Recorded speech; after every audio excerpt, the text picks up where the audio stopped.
ऐसी ये कहानी है, पानी जिंदगानी है, सारे जग को है ये पता।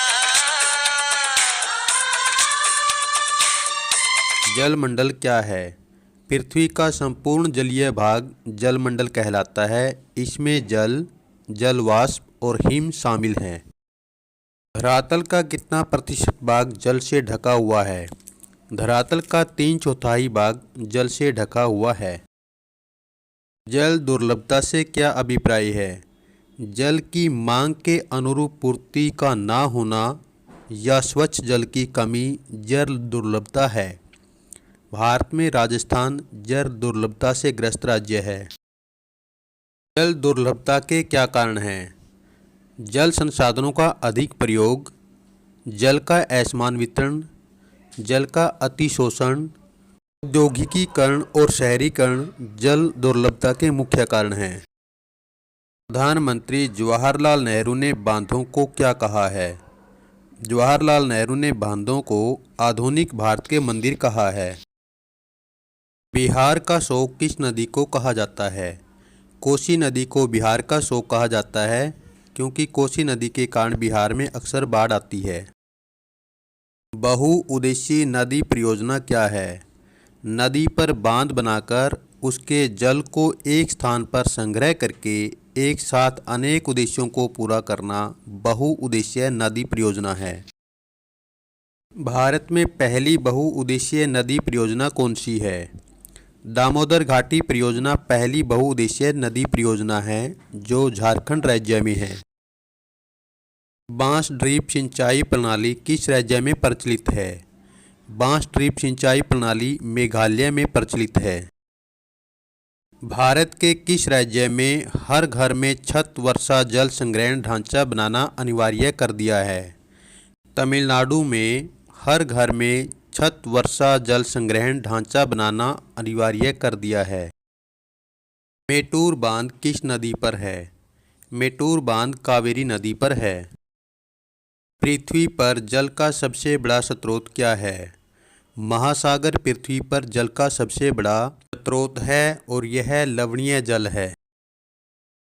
विश्व में सबसे अधिक वर्षा किस स्थान पर होती है? विश्व में सबसे अधिक वर्षा मौसिनराम में होती है। विश्व की सबसे लंबी नहर कौन सी है? इंदिरा गांधी नहर विश्व की सबसे लंबी नहर है जो राजस्थान में बनाई गई है। विश्व में जल के कुल आयतन का कितना प्रतिशत भाग महासागरों में पाया जाता है? जल का 96.5% भाग महासागरों में पाया जाता है।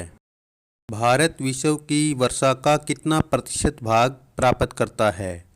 भारत विश्व की वर्षा का 4% हिस्सा प्राप्त करता है। MNCs क्या है? MNCs का मतलब है मल्टीनेशनल कंपनीज, बहुराष्ट्रीय कंपनियां। संसार का सबसे लंबा बांध कौन सा है? हीराकुंड बांध संसार का सबसे लंबा बांध है जो उड़ीसा में महानदी पर बना है। सलाल परियोजना किस नदी पर स्थित है? सलाल परियोजना चेनाब नदी पर स्थित है। भारत का सबसे बड़ा बांध कौन सा है? भारत का सबसे बड़ा बांध भाखड़ा बांध है जो पंजाब में सतलुज नदी पर बना है। पंजाब, हरियाणा और राजस्थान राज्य इससे लाभान्वित राज्य हैं। चंद्रगुप्त मौर्य ने अपने समय में जल हेतु किसका निर्माण करवाया? चंद्रगुप्त मौर्य ने बांध, झील और सिंचाई तंत्र का निर्माण करवाया। इस देश में 25 सेंटीमीटर औसत वार्षिक वर्षा होने पर भी जल का अभाव नहीं है। इजराइल में 25 सेंटीमीटर औसत वार्षिक वर्षा होने पर भी जल का अभाव नहीं है। जल की कमी तब होती है जब प्रति व्यक्ति प्रति वर्ष 1000 से 1600 घन मीटर के बीच जल उपलब्ध होता है। यह किसने कहा? यह वक्तव्य स्वीडन के विशेषज्ञ फाल्कन मार्क ने कहा। प्रति व्यक्ति प्रति वर्ग जल उपलब्ध के संदर्भ में भारत का विश्व में कौन सा स्थान है? प्रति व्यक्ति प्रति वर्ग जल उपलब्ध के संदर्भ में भारत का 133वां स्थान है। जल किस प्रकार का संसाधन है? जल नवीकरणीय संसाधन है। कोसी परियोजना किस देश के सहयोग से पूरी की गई है? कोसी परियोजना नेपाल के सहयोग से पूरी की गई है। राणा सागर बांध परियोजना किस नदी पर और किस राज्य में स्थित है?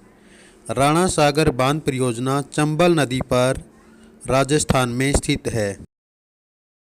भारत कुल विद्युत उत्पादन का कितने प्रतिशत भाग जल विद्युत से प्राप्त करता है?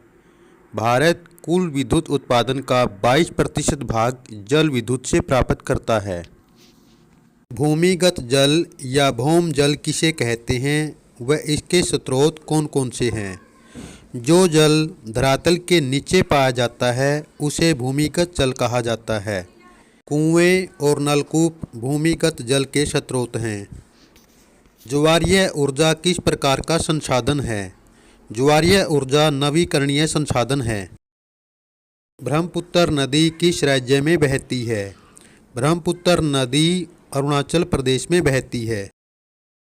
हिमालय पर्वत से निकलने वाली नदियाँ कौन सी है?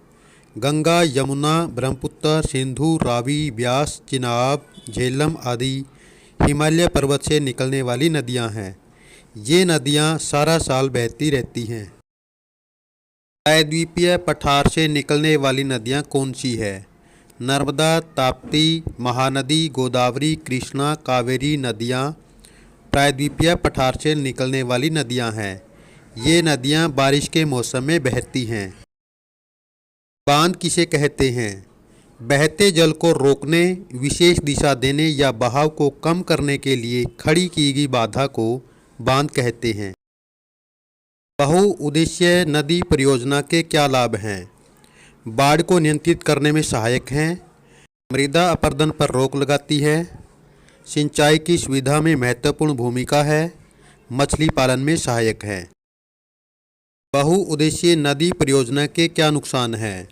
वहाँ मौजूद वनस्पति व मिट्टी जलमग्न हो जाती है, लोगों को वहाँ से विस्थापित होना पड़ता है, जलीय जीव आवासों में भोजन की कमी हो जाती है, बांध से नदियों का प्राकृतिक बहाव अवरुद्ध हो जाता है। नर्मदा बचाओ आंदोलन का नेतृत्व किसने किया था?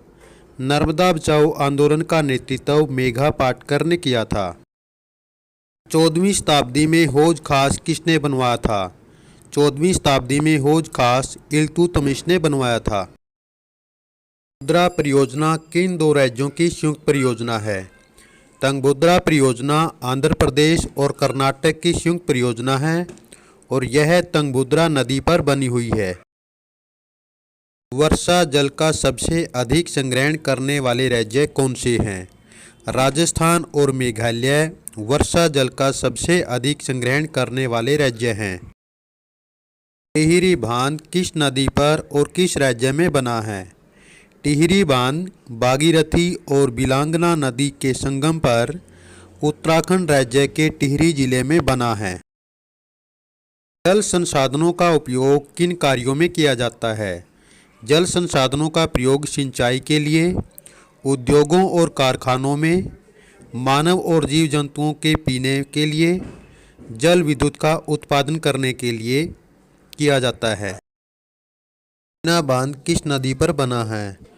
कोयना बांध कृष्णा नदी की सहायक नदी कोयना पर महाराष्ट्र के कोयना नामक नगर में बना है। वर्षा जल संरक्षण के क्या उद्देश्य है? वर्षा जल संरक्षण के उद्देश्यों में जल की बढ़ती मांग को पूरा करना, जमीन पर बहते जल की मात्रा को कम करना, भूमिगत जल स्तर में बढ़ोतरी करना, जल परिवहन को व्यापक बनाने के रूप में ग्रीष्म ऋतु में जल की आपूर्ति पूरी करना मुख्य उद्देश्य है। पृथ्वी पर अलवण जल का सबसे बड़ा स्रोत कौन सा है? पृथ्वी पर अलवण जल का सबसे बड़ा स्रोत हिमनद है। चंबल परियोजना का संबंध किन राज्यों से है? चंबल परियोजना का संबंध मध्य प्रदेश और राजस्थान से है।